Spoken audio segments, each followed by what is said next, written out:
Marvel Studio is known for playing around in different genres. What genre is She-Hulk, and what can audiences expect from the series? Hmm. I think She-Hulk genre is comic book. I think it looks like a comic book playing out on your screen. Like it's cut in a way where I feel like you're going frame to frame. You're kind of reading from top to bottom, left to right. And I love it. I feel like after 30 minutes, it felt like it flew, but I got a lot of information. I love it. That's what the genre is. It's that half hour comedy, but yeah, I feel like you're reading a comic book. Josh, who do you portray, and what is he like? I portray Augustus Pugliese, nicknamed Pug. He goes by Pug. Um, and what's he like? He's ride or die. He's passionate and cares about his friends. He cares about his craft. He loves what he does. He goes to work with one mission, and that is to protect superheroes. And in the midst of all that, he gets to meet superheroes, and I think that he respects them for what they do, and is a fan and a friend. That's Pug, a fan and a friend. Josh, what is Pug's relationship like with Jennifer Walters and her bestie Nikki? What's it like? I think that he's excited that they're there because he admires Jen's work, She-Hulk's work. But I think what's cool about it is that, especially in this episode, you're getting to see their relationship develop even more.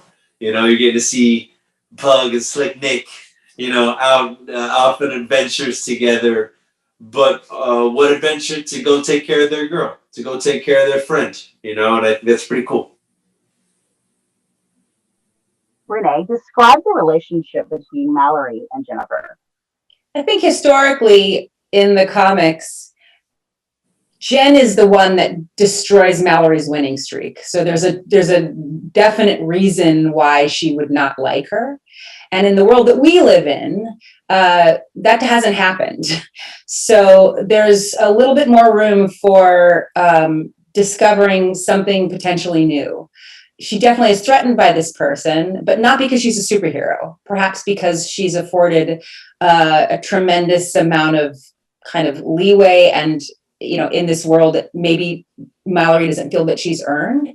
But they are two women in a world where they are fighting for something similar, even if they're not always on the same side. And so I think it's fun to watch them figure each other out.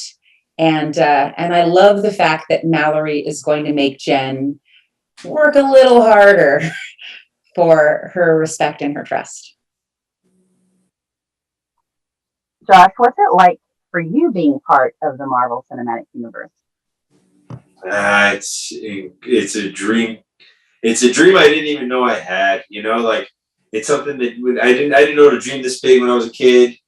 I grew up in Orlando, Florida. Nickelodeon Studios was about a 45-minute drive from my house, so that was where my dreams started. Wanted to be on SNCC and wanted to be on all that, and so now in this funny thing that we do, new dreams pop up along the way, and of course, you're watching these incredible projects that Marvel is putting out, and you're like, man, that'd be so cool to play in that world one day.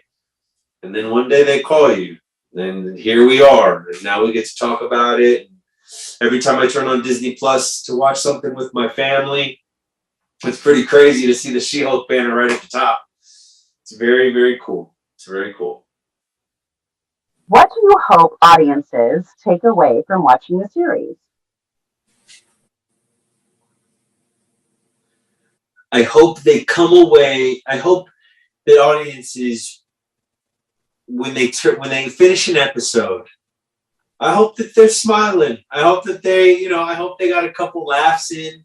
I hope that maybe we made them look at this universe that they thought they knew so well, and maybe we keyed in on one aspect of it that they never really thought of. Like Wong watching The Sopranos and getting it spoiled by Madison. Like, That's genius. You know, like that's so funny. I love that stuff.